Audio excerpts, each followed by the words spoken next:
that gave them the permission to settle here on Turtle Island. And in Canada, you know, prior to those numbered treaties, there's 11 numbered treaties across Canada. Prior to those numbered treaties, we had historical treaties between our people all over Turtle Island, and that's what those numbered treaties were based on. The foundation of our treaty, number 6, that was signed in 1976, the foundation of that treaty came from those historical treaties that our people already had. And those treaties were based on friendship and peace. And when our visitors came over here and they asked for permission to be here, we gave them that permission. But when we entered into those agreements stated that as long as the sun shines, the grass grows, and the rivers flow, we will always have an inherent right to the land.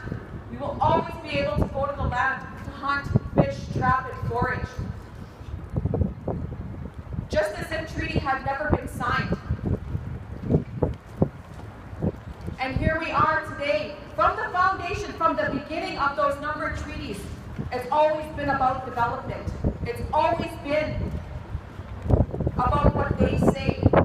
And the British Crown entered into those agreements, and they have an obligation to uphold those agreements. And under the Commonwealth of Canada, the federal government also has an obligation to uphold those treaties. And those treaties say that we can sustain ourselves. And when those rights are being infringed upon, they have a duty.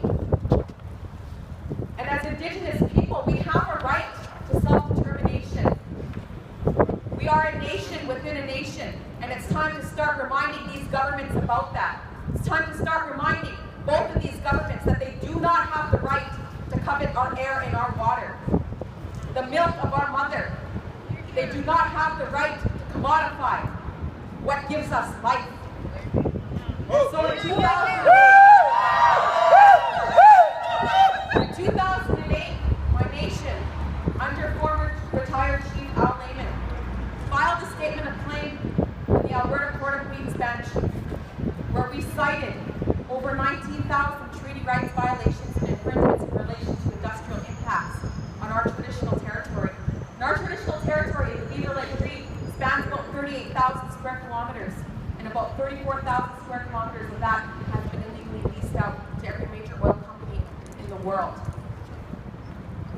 Big oil encroaching on our traditional territory. And here we are now.